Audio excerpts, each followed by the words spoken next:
In any case, you are here to address the entire United States of America. I'm going to undress the night. You're going to be on television for the whole United States. This is television? This is television. Where's the camera?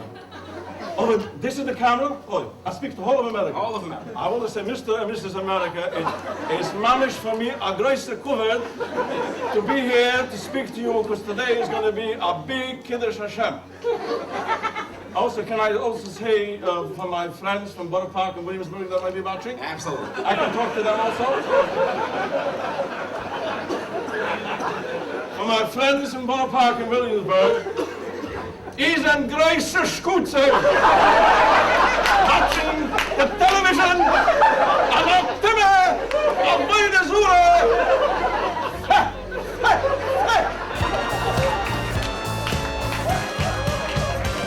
He was doing the spiel one year, and there was a guy sitting in the front row, and he's staring at BZ.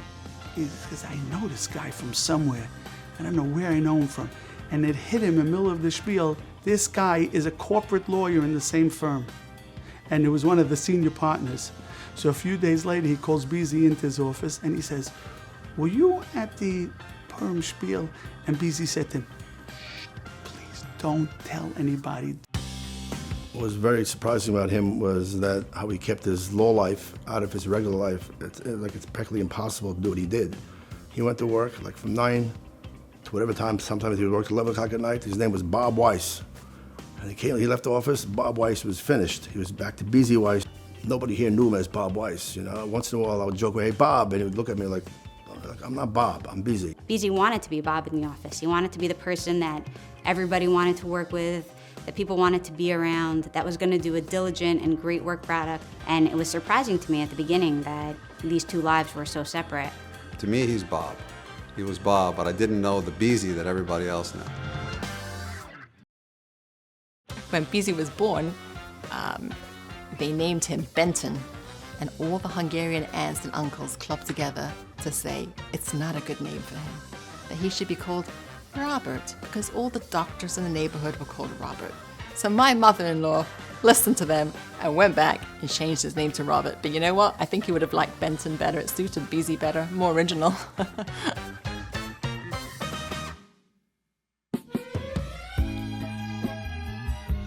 Kranz community was a precursor of Borough Park, Flatbush.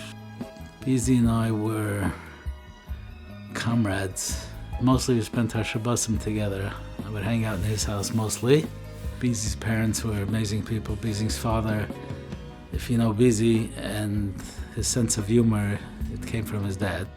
Growing up as a kid, I don't know when it hit me that we were not the only children of survivors. I thought everybody was.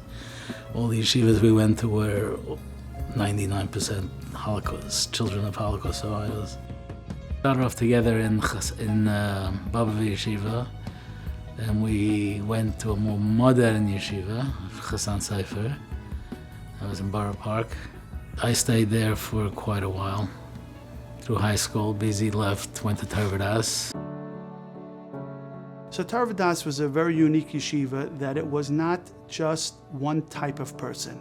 Many yeshivas, we have a certain type of guy. Tarvadas was a real mixture.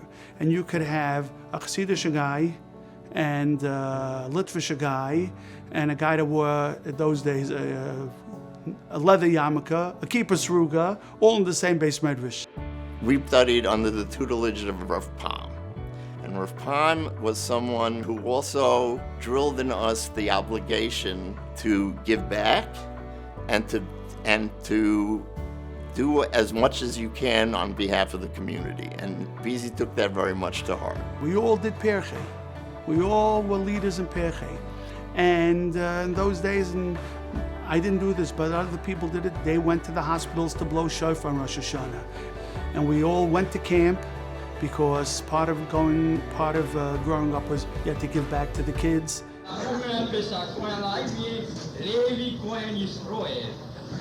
Which is the best Kohen? Nicht kein Kohen. A Levi? No. Nicht kein Levi. A Yisroel? No. Nicht kein Kohen, nicht kein Levi. Which bist du? A plumber.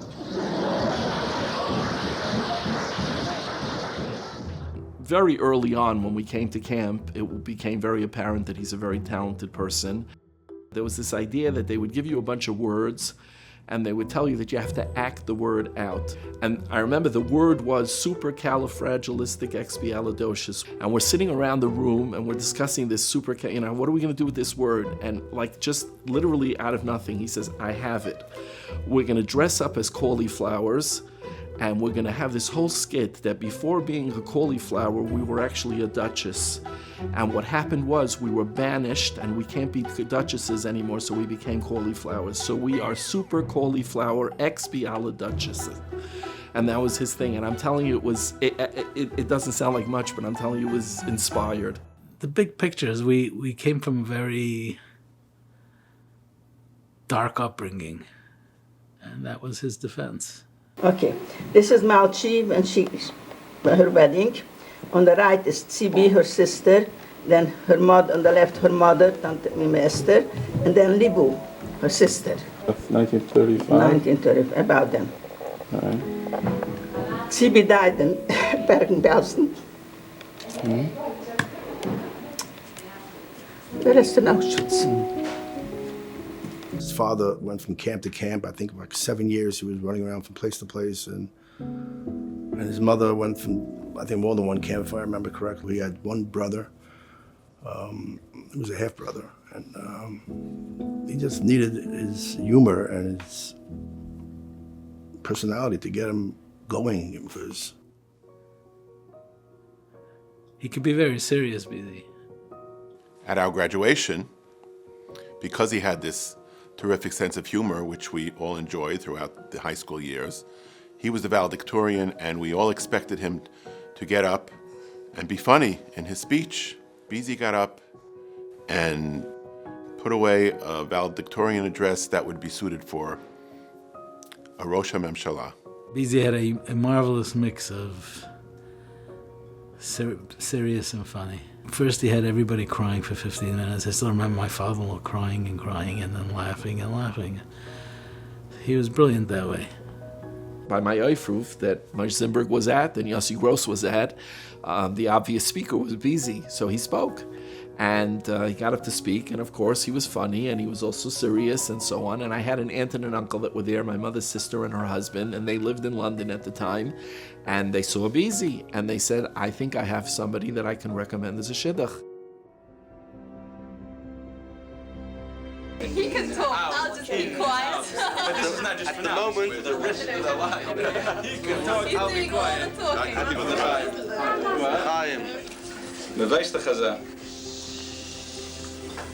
A shidduch is kommt sich nicht von sich allein.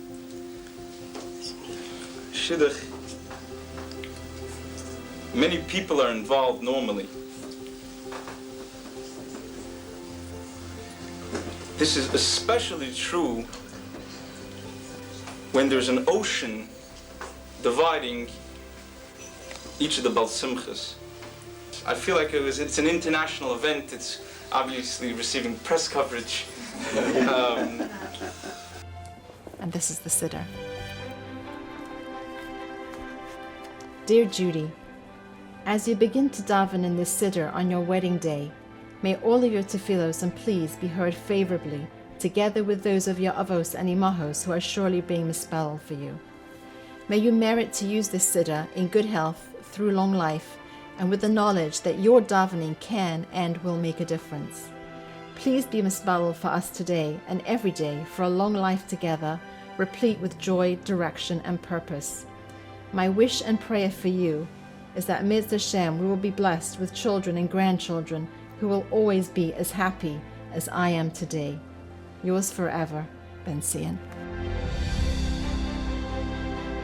I thank you from the bottom of my heart on behalf of myself and my parents, and if I can speak on behalf of my Kala, I thank each and every one of you for coming and sharing, not sharing in the simcha, for literally making the simcha. Thank you all very much for coming.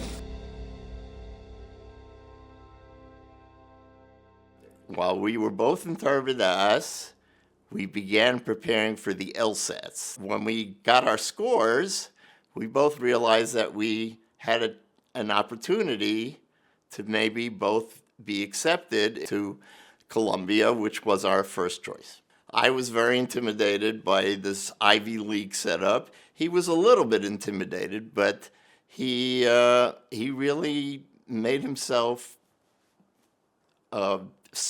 shine in class, in his performance. In our generation, more and more coming out of yeshivas like Taradas and Mir, went to good law schools. He went to Columbia and got jobs with the big firms. And yeah, it was a big transition. You come from your little shtivel in Flatbush and you go to Wall Street. He used to come home and tell me what happened today when he had to go out for lunch, and he was the only one with the silver foil meal, and he was plotzing. I remember there was one night with me where I had to be in Nashville, Tennessee for some transaction, and the senior partner at this firm that I was trying to make a name at, he wanted me to stay later for this meeting, and it was going to be Erev Shavuos. So I have to tell him this whole Maisa. So I remember I called him up. He was in Baltimore, I was in New York, and I called him up and I explained to him I can't attend this meeting. And I could hear from his voice, he was completely perplexed. And I explained to him exactly what goes on, and I cannot attend this meeting. And he told me, Mr. Weiss, in my 35 plus years at this firm, I don't believe we have had anybody here with your practices. You know, for myself, I had problems turning it off and moving back and forth. You know, I'd bring my work home with me, but he was able to just shut it off and be all in what he was doing. I respected him for his beliefs. If I had 10 Bobs at the firm, we would all have been better off. To me, the quality of the work and the brain power that he possessed and the honesty with which he pursued his endeavors were much more important to me. It was their generation that really blazed the trail, and they were very careful with what they did, what they didn't do, what they said, what they didn't say, what they ate, what they didn't eat. And the firms understand Yom Tov, and they understand Shabbos, and they understand these things, and they understand kosher because of the work that my father-in-law did and the people from that generation did. As he got older, wow, he suddenly there was like a light bulb that went off in his head, and he said, my parents went through one of the hardest things ever, and if they could remain a Framid, who am I to ever think about anything else?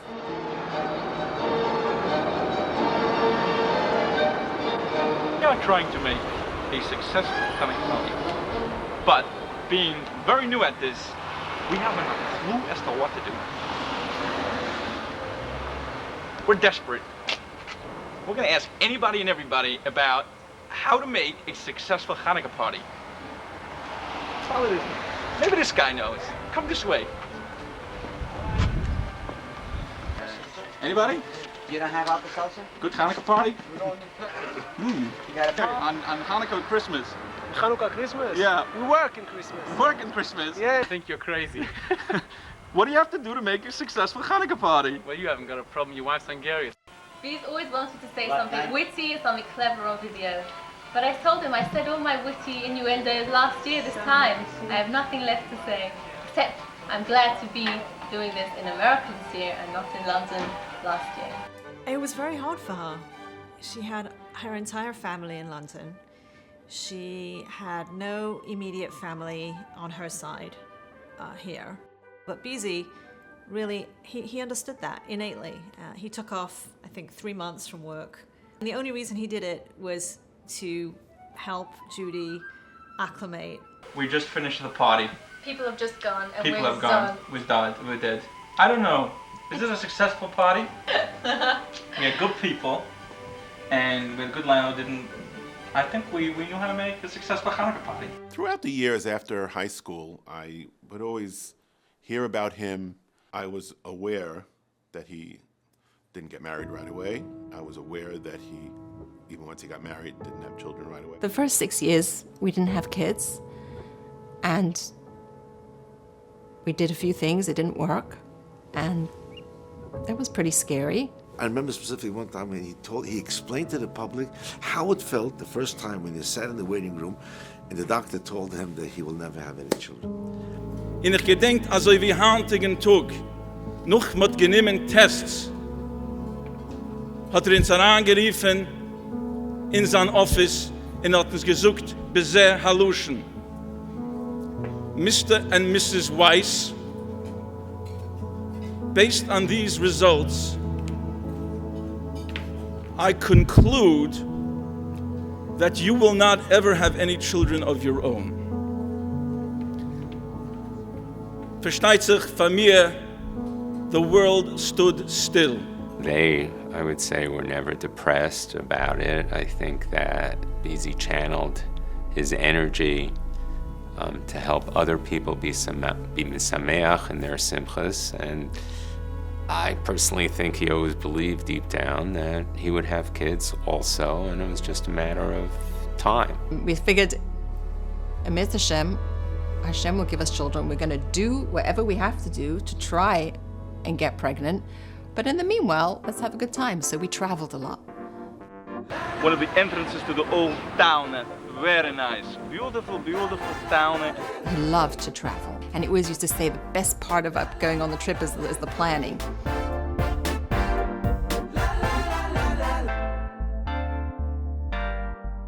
I remember him telling me that my wife was pregnant, and it was a big excitement, and we hugged each other, and it was wonderful, Baruch Hashem. And I was there to be zeicha, to be there with his children who were born, and then when the twins were born.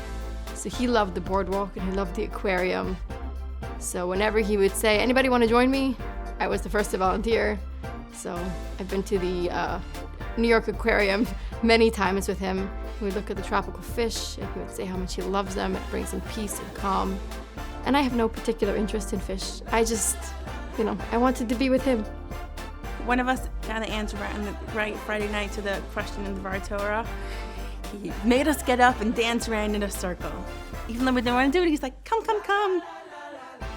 Come and dance. Wherever I wanted to go, he always said yes. He always was able to take me. We used to spend hours and hours at sporting events, baseball games, and then when I wanted to go early to these games, he would take me early and sit there the whole time. And he was just always interested in whatever I was doing. It's funny because when Purim would be coming up, I'd be planning my costume and my sister would be planning her costume. And in recent years, we, decided just to do like a family theme. And we would ask my father, a few days or a few weeks before Purim, would you like to join us? And he'd always say, no, I'm not doing it this year. This year, I'm not getting dressed up, I have to work.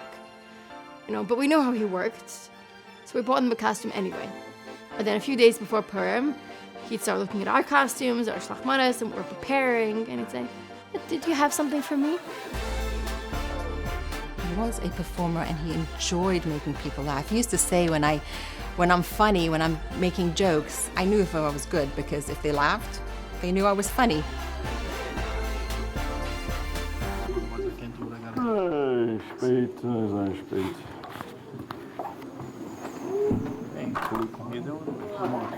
Hello, excuse me? Is this the Long Island Railroad? Yeah. Hey, I know you. We used to sit around in my home, in this home, in preparing the Purim spiels, and people thought it just, a bunch of guys got together for 5 minutes before Purim and did it. It wasn't at all the case. There was a ton of work that went into it. Aren't you the schnorrer that I met 3 years ago here? Yeah, but since then I'm no longer a schnorr. No. Since then I became a Chava HaKnesset. We'd call BZ and he'd come down and he'd have a list of jokes that he wants to put in, and we'd sit and laugh for an hour and a half. BZ would say, okay, this one is for your character, this one's for my character. During the day you do something? You have like a job maybe something? I work for yeshiva. Yeah. I carry a lot of keys. And I run around the building mostly doing nothing. I see a very good executive director. And he was a perfectionist. He only wanted it to be perfect. Bothered him if the sound system wasn't perfect, and he wanted the video to be right, and so on. He used to tell us all the time, we have a talent to make people laugh. We have to use it. That's what Rabban Shalom gave it to us. You know you're only wearing one boot? Yeah. Why are you only wearing one boot? They listen to the radio. No, The radio said it's gonna snow today, only 1 foot. Really, he shouldn't have been a lawyer pushing paper behind a desk. That wasn't where his talents, where his enjoyment lay. His enjoyment was in entertaining people. And if he didn't have to worry about paying the bills, maybe that's what he would have done. As he got older, many causes asked them to speak on his behalf. Welcome, everybody, to tonight's 88th annual dinner on behalf of Benos Leah Prospect Park Yeshiva. Welcome to the 2nd annual Flatbush dinner for Bnei Olam. He lived what he was going to say. It was always, what do you think about this line? Would this line go over well? Even in the shower, he'd be going over lines, he'd rehearse the lines. One day, BZ used to go to work by bus. It was pouring rain, and my wife, she sees BZ at the bus stop, and he's dancing. He's dancing around, and he's singing, so she stopped, and she asked, "What are you doing?" He goes, "Well, I'm practicing for one of my speeches. I'm putting together the song and the lyrics," and he wasn't even aware that it was raining. People thought, BZ's so smart, he can just churn these things out, he can churn out these speeches, he can churn out these grammars. But what they didn't know necessarily was that he really put in so much time and effort and energy because he loved it. Rav Hutner Zatzal once said, he said, it used to be that a yeshiva was a mishkan. Nowadays, he said, this is about 60 years ago, he said a yeshiva is no longer a mishkan. A yeshiva is a teva. It's an ark that provides shelter because there is a mabul raging outside. I knew he had religious pursuits after work, but we never discussed the particulars of those. He was interested in earning a very good living for his family. But there was a point at which he wasn't willing to go beyond if it meant sacrificing his other pursuits to enhance his financial status. But at the end of the day, he was going to leave and he was going to be busy. And I think he thought and knew that that was his real tachlis, what he was giving to his family and his community. The lesson of Torah V'das, and especially the lesson of Harav Pam Zeichet Tzadik Levrocha, was that the ehrlichkeit, the tmimiskeit, the ernstkeit that you had in the yeshiva classroom has to be extended to a corporate boardroom, to a negotiating room, a courtroom, whatever room you find yourself in, you are beshuka. This is all what really fulfilled him. It wasn't being a lawyer at all. It was rather having the Daf Yomi share. Being a lawyer and working late hours, and people think, oh, I can't find time to learn. What am I going to prepare? What am I going to do anything? But he found time to prepare, and he found time to give it, and it changed his life. And he took it so sincerely that he very, very, very rarely missed giving the daf. His chashivas and his love, which he had for Torah, it wasn't something just merely that he loved to learn Torah, or he enjoyed learning Torah, but he lived Torah. Invited him to every one of my children's weddings. He always wrote to me, don't set a seat for me, and I always wondered about it in the first time, and I said, why? And I found out the reason is because he's got to say the daf. I always described BZ as a serious man who was funny. He wasn't a slapstick, silly, nonsensical person. He was really serious. He knew what was real in life. He knew what values he had to set for himself. I think he used humor to connect people, and once he felt a connection, he could then turn the conversation, turn it to a more serious note. Yes, he brought in the jokes and he wanted to entertain, but at the end of the day, he did it because he really believed, and he wanted to have people go home and really believe the way he believed. And he was able to do that and use it now to get everybody in the ballroom convinced that this is the chesed, this is the tzedakah that we should all do. And he was so convincing, he was so good at it, that you were living along with him what he was saying. I was across the street and I saw ambulances outside, and I came running across and I saw Danny outside. I said, Danny, is it your grandmother? He says, no, it's Libby. And I couldn't believe it. It was very hard. It was very hard. It was really tough to see for both of them sort of at times crumble under the weight. I think it was just surreal to us that anything could happen to Libby, because Libby was such a strong person. I think it hit home how things can change in a second, how vulnerable we all are. We spoke a lot. We cried a lot. But she persevered, and he persevered. We were in our bedroom, I remember, and he was putting his pens away in the drawer, and I'm like, oh my goodness, what's happened, what's going to be? And he turned to me and he said, Judy, my parents had it harder. And I was like, wow, what kind of answer is that to me? I've got it really hard right now. That's what he believed. He believed his parents had it harder and that we were gonna survive this together. He was always smiling and telling me it's gonna be okay. He always saying to me, the sun will come out tomorrow. That's what he's saying in Weill Cornell Hospital to me many times. Well, it was annoying when he said the words wrong, and I would correct him. But he just, he said, it's okay, because it just kept us going, and myself as well. Made the most of it. He would make the craziest jokes with Libby in the house. It was the laughter.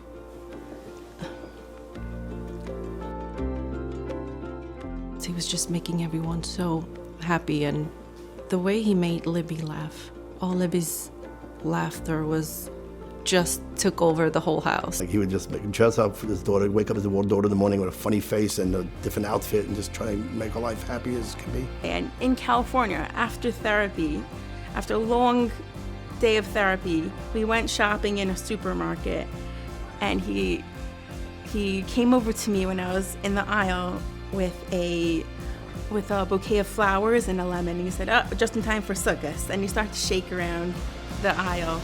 And he would really try and get her excited about life and how good it's going to be again.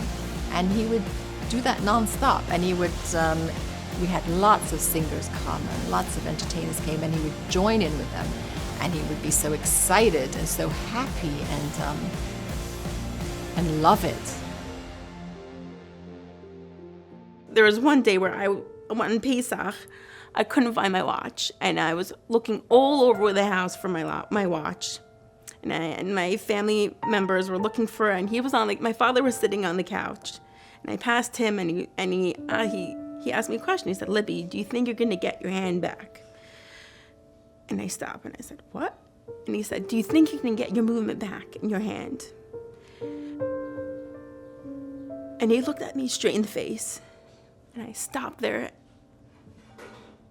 and I burst out in tears, and I cried, and I said yes, and he pulled the watch out of the sofa. And he just wanted me to know that it can be good. He didn't have the luxury of falling apart. I'm sure he did at some point, probably under the cover at night. But you never saw it. I mean, we cried. But very strong. He was very strong. Once he returned to the office, we were speaking. He said, a lot of times, unfortunately, we hear terrible things happen to people. And, somebody got sick, or somebody has no parnasa, they can't support their family, they can't pay their bills, and you feel terrible. And you say tehillim, you daven, maybe you fundraise, you give your time.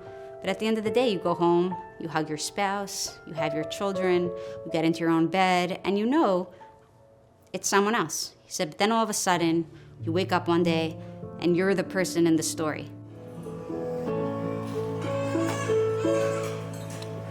All of the years we tried to pass on, our legacy received from above. Your mother, your brother, your sister, and I, our house filled with laughter and love. Wow, the wedding was a fabulous day. It was a fabulous day. Looking back, I realize how even more special it was.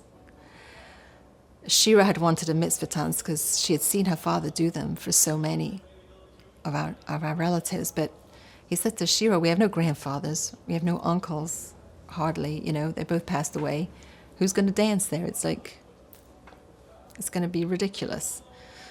So she kind of gave up on that, but he was working on something secretly. He wasn't going to let her down. And he made up this song, which is just genius.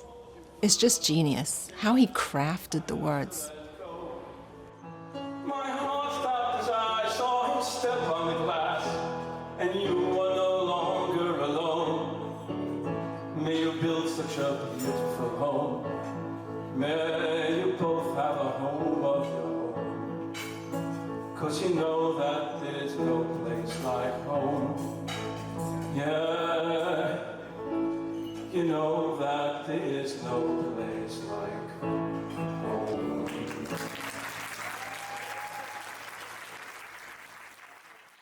I got some test results for myself, and I had a bad feeling about these test results. And the first person I called was Judy, and I said, Judy, I think my test results are not good. She's like, we also didn't get good test results. I said, what are you talking about? We knew he wasn't feeling well for a couple of months over the summer, last summer, I believe. And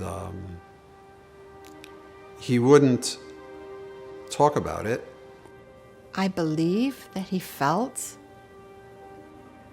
that we could turn it into a chronic situation, that perhaps it could be managed 15, 20 years. I think that's what he believed. He's a very, very optimistic person. And we've been through so much already that he thought, hey, we'll figure this one out as well. But I think at the same time, he realized how sick he was. We had to be strong for him because he was strong for us. And I sat next to him in his bed. I told him, I'm so sorry, Daddy. And he said, Libby, it's okay. It's gonna be okay. I was asked by people to call him because I was close to him. All he was able to tell me, he says, Shlomo, I guess Hashem knows best. We will accept whatever Hashem wants. I mean, for a man starting off this journey and being able to be in such a madriga to say that, and he really meant it. Even up to the last minute, he was joking with the doctors. He always used to he got hundreds in all his regions. And by the time he was breathing very badly, they told him, you're getting 100% oxygen. And I turned to him, I go, what else do you get 100 on? He goes, all my regions. When my father was sick and I found out I was pregnant, I called my father and I said, Daddy, I'm sure Mommy told you, but I'm pregnant. I didn't, I just launched into it. And he burst into tears on the phone. He didn't know. My mother didn't tell him. And I mean, the first thing he told me was, Shira, if it's a boy, please name it after me. And I told him on the phone, Daddy, don't worry. You're going to be fine. It's all going to be okay. And Eretz Hashem, I'll name it for your father.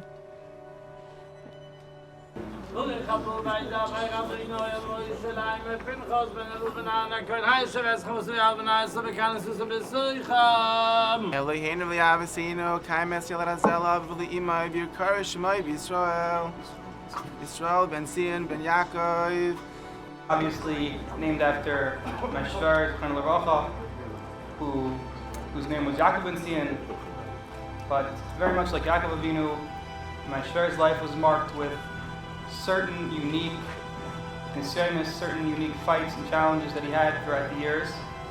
And every time he stood up and overcame his challenges, he took them head on and he won his challenges. And I think it's very fair to say that by the end of his life, my shver was really Yisrael. He was Sarisa, Melakim V'Anashim V'Tokal.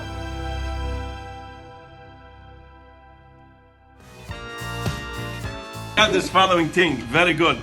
I bought it here, special clock for the light because we couldn't see at night. Because there's no clock in the room. So we bought one. I have a watch, but I can't find it, and I find it, I can't look at it. But I want one, so I bought it, and it glows in the dark. You use a flashlight. Unfortunately, it doesn't glow in the dark until you push it. But I can't push it until I find it, and I can't find it because it's dark.